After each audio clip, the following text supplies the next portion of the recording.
Hey everybody, welcome back to my channel. This is Chris checking in with another video. Happy Tuesday. I hope you've had a relaxing weekend and it's good to be back on YouTube. Folks, last week I had a extremely charged week. I was so busy with a lot of private projects that I'm going through, but I am glad because one of those projects that I did, actually, I collaborated with Easy German. Guys, this is a wonderful, wonderful, wonderful YouTube channel that has 1 million subscribers. For those that do not know, that is dedicated to going onto the streets and talking to German people about life in Germany and at the same time teaching people how to speak the language. I had a podcast with Manuel and Karina of the channel where they asked me questions about what it's like to be Black as well as queer in Germany, the lessons that I have learned from Germany and how learning German has made me a better person, and the things that I prioritize now in my life here. I have linked the podcast below for your convenience if you'd like to watch the video. It's on Spotify, it's also on their website, so please check it out. And thank you again, Easy German, for the opportunity to collaborate with you. I look forward to traveling to Berlin to meeting you, Karina, as well as Manuel in person, and I can't wait to learn more from you guys. If this is your first time watching a video, I'm Chris, I am from Munich. Sorry, I am from Michigan. I live in Munich now, and I talk about what it's like to be queer in Germany, all over the world. I'm a polyglot. I am from Michigan, and I talk about identity, and I love culture.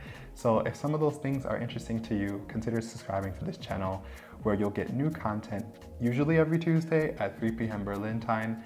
Hit that subscribe button and notification button so you don't miss a video.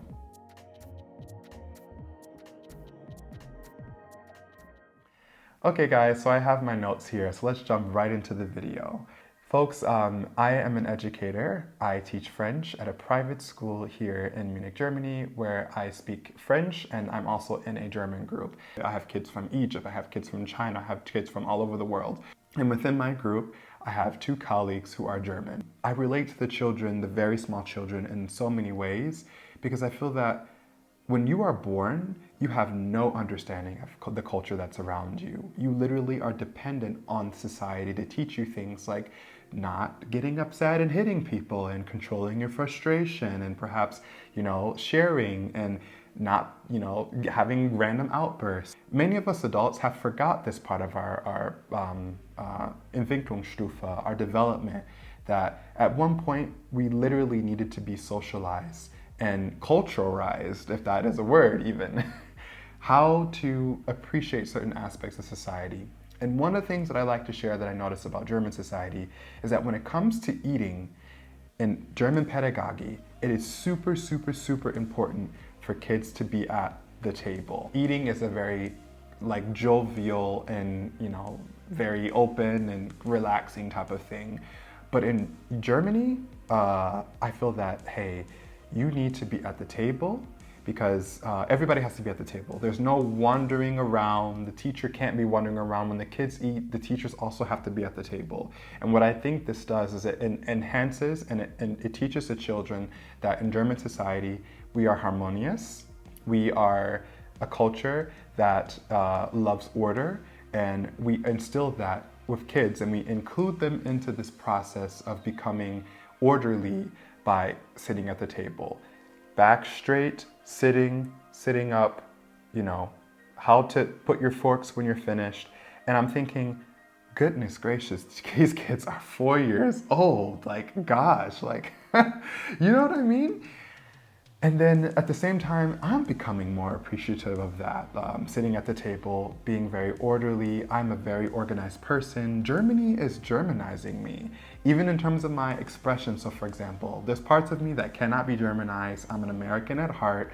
I'm a very excitable, positive person. So I'm like, woo, all the time. I'm the positive force in my class, where my colleagues are more like the chill, force that is very much German. So instead of going good morning guys, how are we doing? They're like, guten Morgen, wie geht's euch? And I'm like, come on, it's Monday guys, wake up and let's have lessons, you know what I mean? So I'm becoming more reserved, but it's good though, because I think you need to balance it out. But the point is that I am becoming Germanized, with the children. And as a foreigner, this is a monumental experience because I'm actually thinking, okay, this culture is actually not mine. I'm from the United States. I was once Americanized. I was once taught to prioritize certain cultures. And that's when culture shock actually plays a role. Like, this is a culture shock. This isn't my culture. And I am expected as an American French educator, basically, to teach German and European children, basically, German values. But I don't have an awareness of many German values. So sometimes I'm like, okay, I have to submit myself to it, just like they have to submit themselves to it, to the Germanization of this whole society that we live in. This is also very interesting when it comes to languages because, for example, it's just fascinating to see the kids don't even think about it. Like I speak to them in French, and my colleague speaks to them, for example, in German. And then some kids, they have a third language that they speak. So they'll speak Arabic at home, or they'll speak Chinese at home, or they'll speak another language, and they will always reply in German. So that shows you that they're being Germanized enough to prioritize the German language. But in the class that we're in, they're supposed to be speaking different languages, but they respond in German. So I'll say, bonjour, on va s'asseoir et nous allons manger, d'accord? And they'll say, ja, alles gut. I don't get on the kids for not responding to me in French. They understand, they just don't know that there is a difference between languages. And their main language is German. So it's really interesting to see as an adult, these kids, their brains are just like blank when they're born, and the world around them is filling things in: language, culture, value. It's really interesting. So my review basically of German society and Germanization is that it's very structured. When it comes to education, there's a pedagogy, right? Like there's a pedagogical methodology that is always employed for the kids. In many countries, it's really often say, hey, sit, you listen to me, right? But in Germany, you have to approach the kids from a perspective of, hey, you're a human being.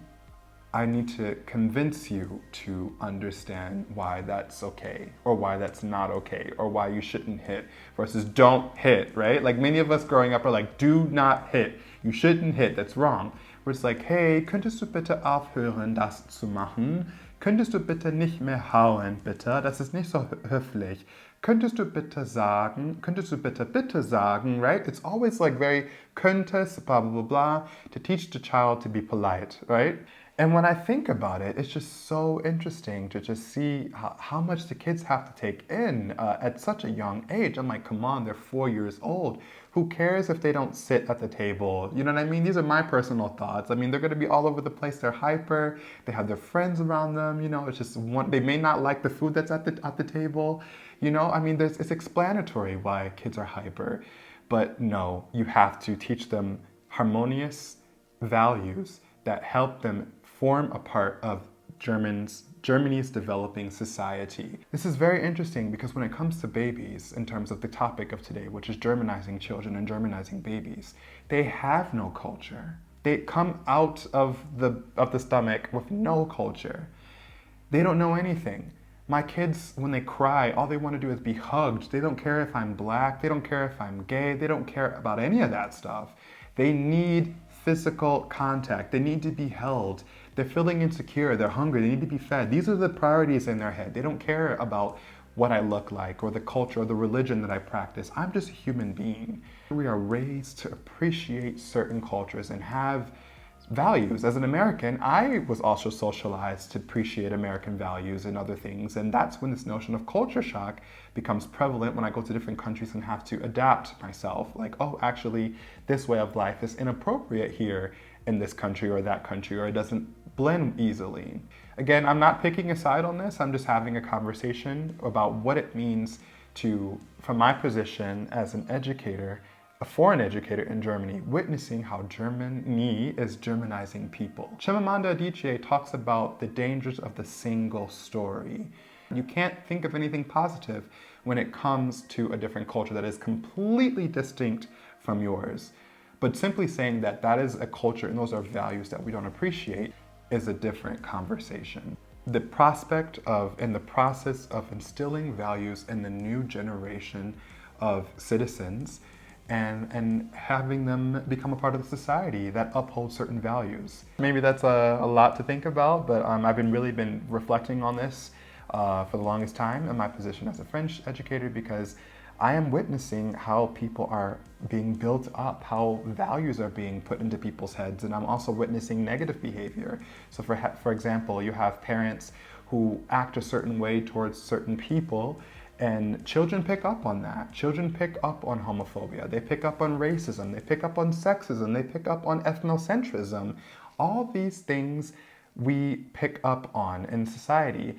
And Germany is a country that warns you about these things. You'll literally be walking across the street and you'll see a sign that will say, den Kindern einen Vorbild zu machen, or something like that.